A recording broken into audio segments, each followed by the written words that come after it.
Bismillahirrahmanirrahim. Assalamualaikum warahmatullahi wabarakatuh. Semangat pagi.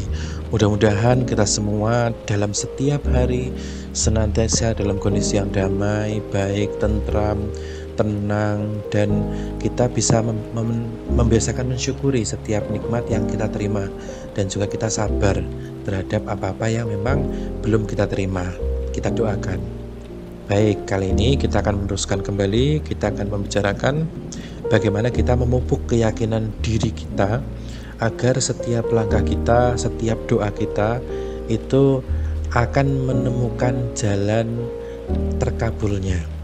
Jadi setelah kita juga membiasakan melakukan ibadah bagi yang muslim, sholat 5 waktu, kemudian menambahi dengan sholat tahajud itu kan. Nah, kita juga berikhtiarnya seperti apa nih? Nah, kita akan bahas setiap hari. Mudah-mudahan kita akan bisa semakin lama saling sharing semakin baik. Dan teman-teman silahkan memberikan komentar kira-kira doa seperti apa nih yang teman-teman hendak kita wujudkan ya, kita inginkan itu seperti apa, nanti kita doakan bareng-bareng. Baik, yang pertama kita akan membicarakan tentang takut gagal ya, takut gagal. Jadi tentu ketika kita memiliki doa, apalagi kita memiliki doa yang tinggi ya, tentu kita berdoa itu nggak sembarang doa.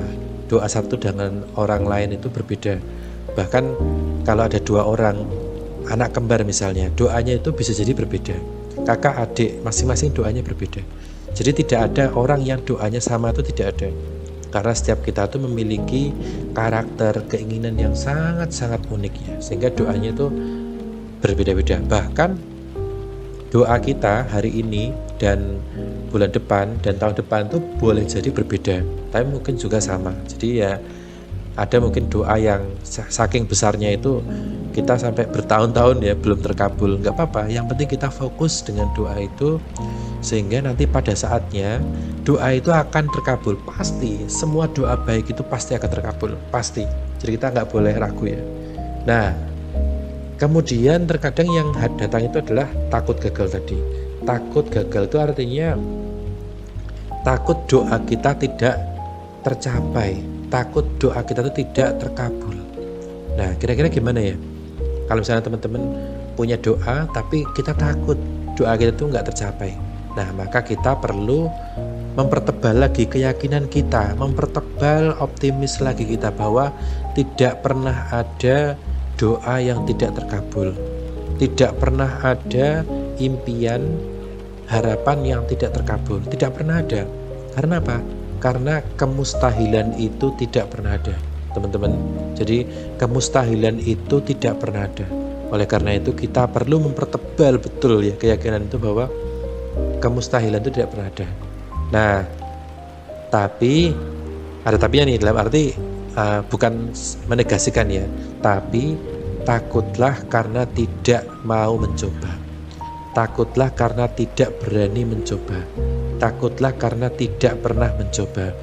Jadi tidak usah takut gagal, tapi takutlah karena tidak mencoba.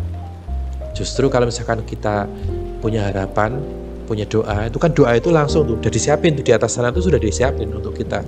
Tapi kita takut untuk mendapatkan doa itu. Oh, gimana nih? Oh, ternyata begitu ya. Ya, begitu.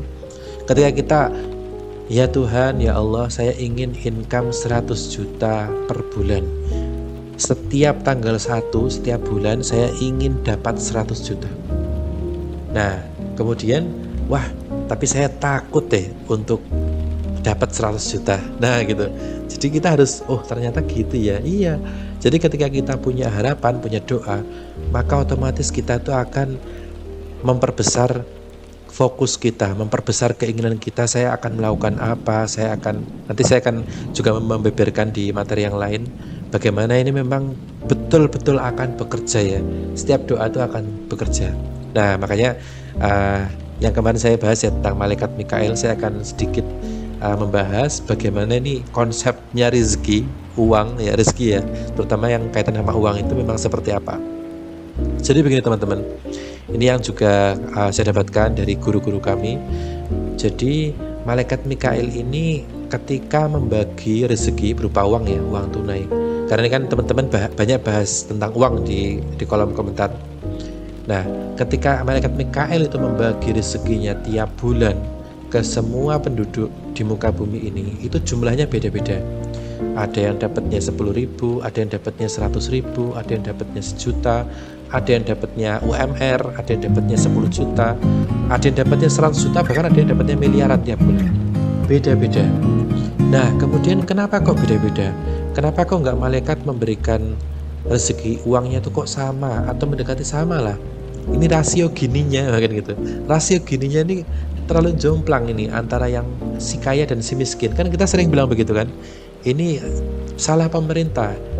Menurut saya itu juga ada benarnya.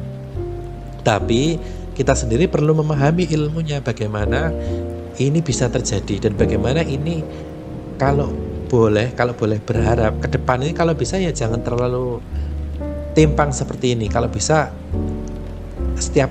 tidak ada yang namanya orang punya penghasilan 100.000 per bulan apa bahkan 1 juta per bulan. Kalau bisa ke depan tuh jangan ada.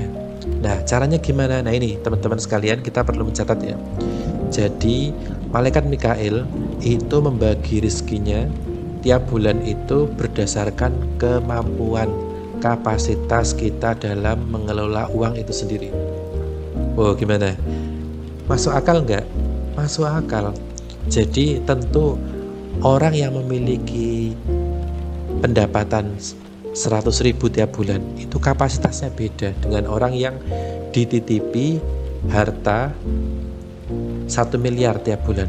Kapasitasnya beda, cara berbicaranya beda, pola pikirnya berbeda, kedewasaannya beda, manajemen atau mengendalikan gaya hidupnya berbeda. Jadi kita perlu mempelajari ini. Kita perlu mempelajari kapasitas. Kita perlu meningkatkan kapasitas. Nah, makanya konten seperti ini di channel seperti ini. Ayo teman-teman subscribe ya, karena biar kita bisa saling sharing. Kalau bisa juga teman-teman yang lain disebarkan gitu kan.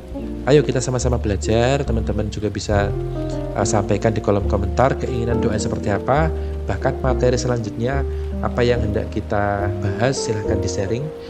Dan bulan ini Januari kita masih membahas tentang keyakinan ya, optimis bahwa kita itu bisa kok punya penghasilan 10 juta per bulan, sangat bisa. Saya belum akan berbicara tentang pengalaman saya pribadi ya, karena ilmu-ilmu ini saya sudah praktekkan dan memang saya sudah lakukan dan akan terus saya kembangkan ya ke depannya, termasuk nominalnya.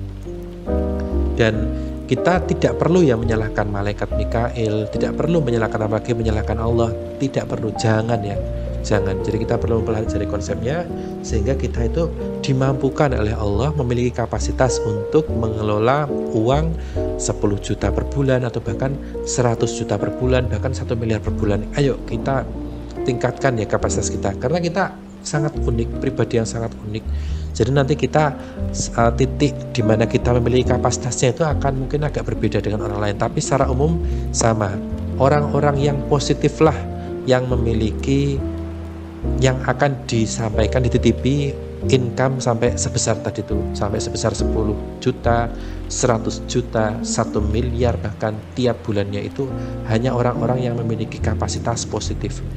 Hanya orang-orang yang memang memiliki kapasitas yang mumpuni gitu kan. Nah, ini perlu kita cermati. Kemudian yang kedua, yang selanjutnya adalah apakah kita ingin tahu siapa diri kita? Nah gitu. Kan kita kan pasti bertanya, saya ini siapa sih? Kalau saya punya doa seperti itu besarnya, saya itu siapa? Nah, maka jawabannya tidak perlu bertanya.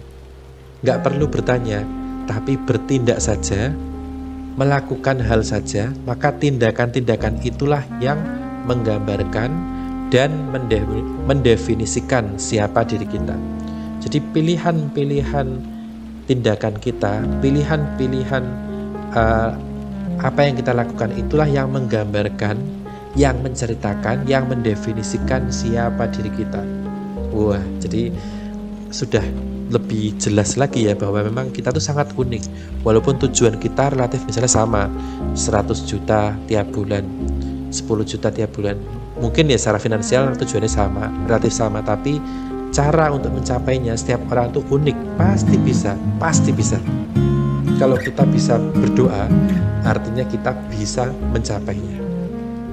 Alhamdulillahirabbil alamin.